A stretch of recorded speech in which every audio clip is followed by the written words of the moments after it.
Sunday, sharing about Holy Spirit, our great advocate, our great advocate. Holy Spirit, our great advocate. So I want to begin today, and I want us to do a couple of things today to explore our understanding and to explore our comprehension about the will of God, talk about what the Holy Spirit does in our lives in particular, and then allow us the opportunity to fill out everything left on our bulletin regarding advocates. So I want to begin today by asking this question. How many of us want to know the will of God? Amen. Give God a hand clap if you want to know the will of God. And here's the question. Even though we may want to know the will of God, how many of us have ever found it difficult to know His word will? Like you wanted to know it and you're not sure about it, but found it a little difficult to know His will. And even more importantly, the question is, how many of us have ever been uncertain, unclear, or unsure about His will?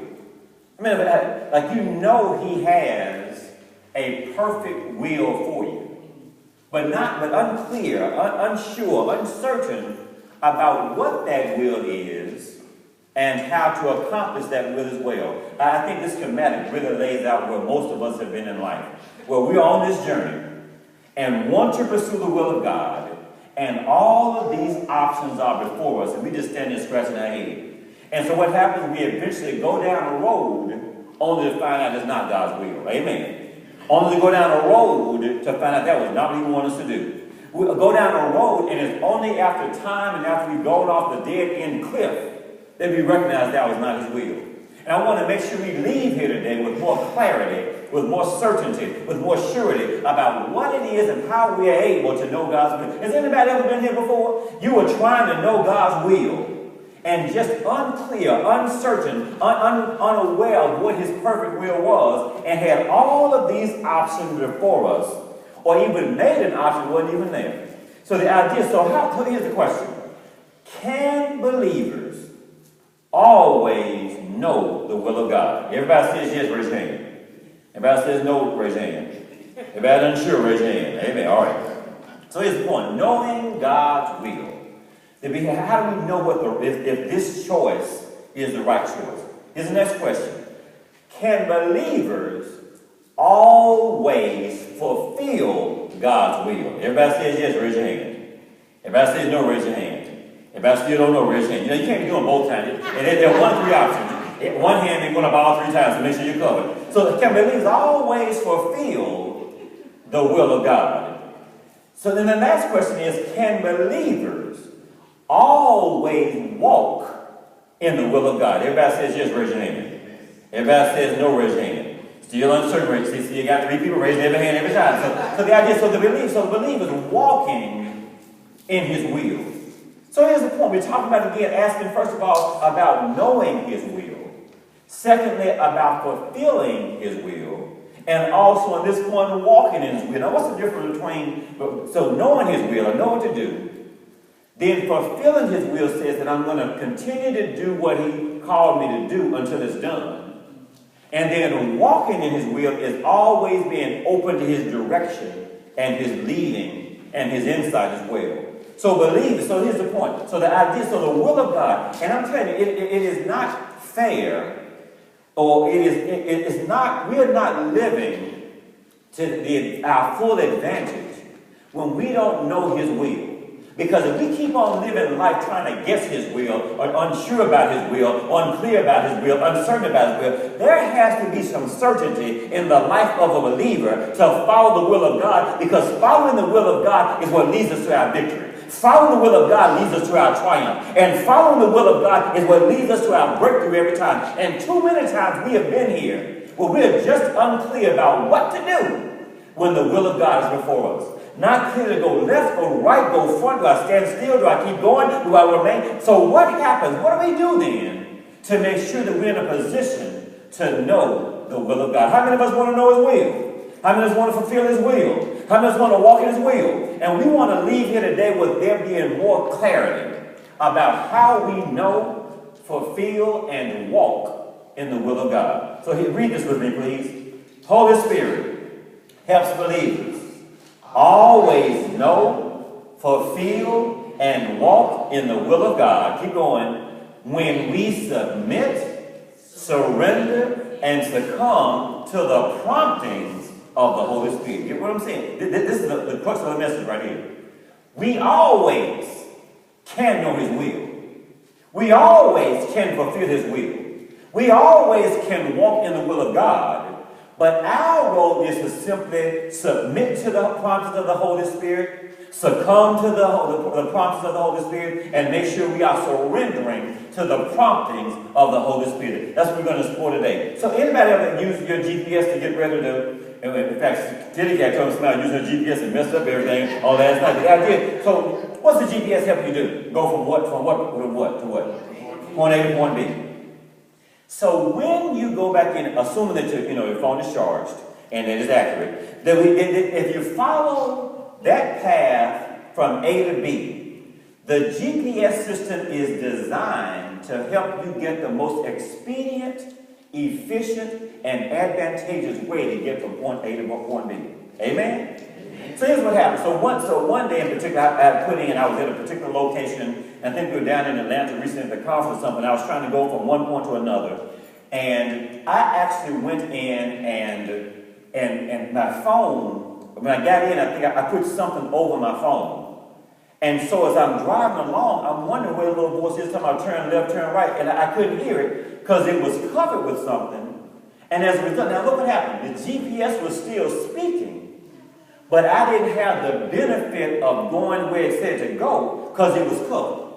What I'm saying so many times our fear is covering hearing from God. And our doubt is covering hearing from God. And our uncertainty is covering hearing from God. And our insecurities are covering hearing from God. That the Holy Spirit always is speaking and give us direction. But sometimes we've covered it up and masked with so much stuff, we can't get the benefit of how to get from point A to point B. So as a result, we just keep wandering aimlessly. I hope it's over here. Instead of being clear about the will and being certain about the will of God. And you know what I'm saying? The idea, so too many times, we've made decisions based on emotion and feelings and what we thought was right without the absolute certainty God was directing us in his will. Some kind of way we have covered up. We've covered up the GPS that's trying to direct us and covered up the GPS that's trying to lead us and not had the benefit of going from point A to point B. So we want to make sure we uncover the GPS so we can always know and walk in and fulfill the will of God. Read this with me, please. God is with you and he is on your side 100%.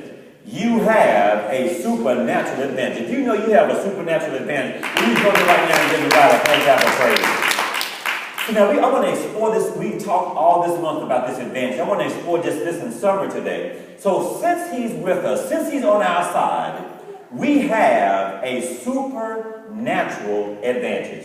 Read this with me, please. God gives believers the advantage through the Holy Spirit. See, what makes us different from the world is that we have an advantage called the Holy Spirit that directs us and prompts us and leads us. We always have the advantage because we have the gift of the Holy Spirit. That when we got saved, what was part of a benefit package was not just avoiding the smoking section, but the Holy Spirit came to reside in our hearts, and we have the advantage if we just allow him to live the Christian life through us. Please read this with me, please. Believers have the advantage to always, to win, sometimes, every now and then, always what? Know, fulfill, and walk in the will of God when we submit, surrender, and succumb to the promptings of the Holy Spirit. So the Holy Spirit is your advantage. Say it with me right now. The Holy Spirit is my advantage. Holy Spirit is my advantage. Holy Spirit is my advantage. Come on, give God another hand clap of praise if you know Holy Spirit is your advantage. So the Holy Spirit gives us the advantage. So I want to look at four definitions very quickly of advantage. We spent some time last week and week before talking about this. But in summary, when we talk about advantage, it's something that's for our profit. It's something that we profit from it, that we gain from it. when we have the advantage. Next one is right here is something that's useful or helpful. So Holy Spirit being our advantage, he allows us to live the life that God called, chose, and created us to live, so it's profitable. But it's also Holy Spirit allows us to be useful and helpful. If we've not made a difference in somebody else's life, we have wasted our own life. Amen. We are called to be helpful and useful, and Holy Spirit moves in us. And here's our point. We don't mind being helpful and useful to people who can be helpful and useful back to us. Holy Spirit allows us to be helpful and useful to folk we can't stand.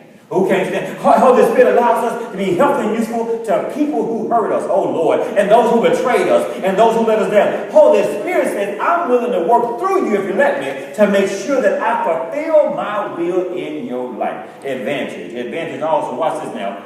I love this.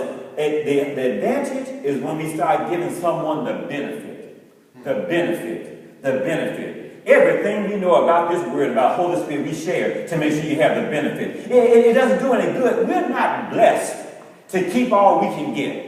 And it's talking about, I just know all this. We are blessed to make sure we are sharing it and make sure we provide it so that we can benefit. So now when we share, you can share to other people. Because there's some folk who will never come through the doors of this church on a Sunday morning that you see on your job, but you can still share with them what God has done in your life. And in turn, they see the light of Christ shining in your life. They may one day ask the question, what must I do to be saved? So we go call folk on your job and call folk in your house and call folk in your neighborhood to be saved because of the light of Christ shining in your life. Can you give them a hand clap of praise? We don't call them into the kingdom because the Holy Spirit works through us to make sure we have and we give others the benefit. But what's this next one about the definition of advantage? Read this with me, please. It's a condition giving a greater chance of success.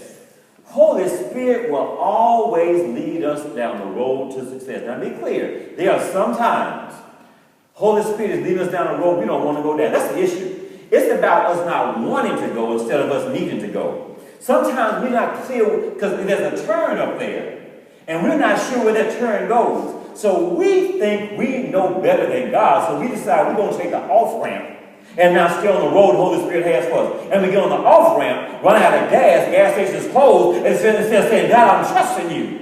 And what you want from me is better than I want for myself. How many of us know that God's will is always better than our will? That God's ways are always better than our ways. His wisdom is always better than our wisdom.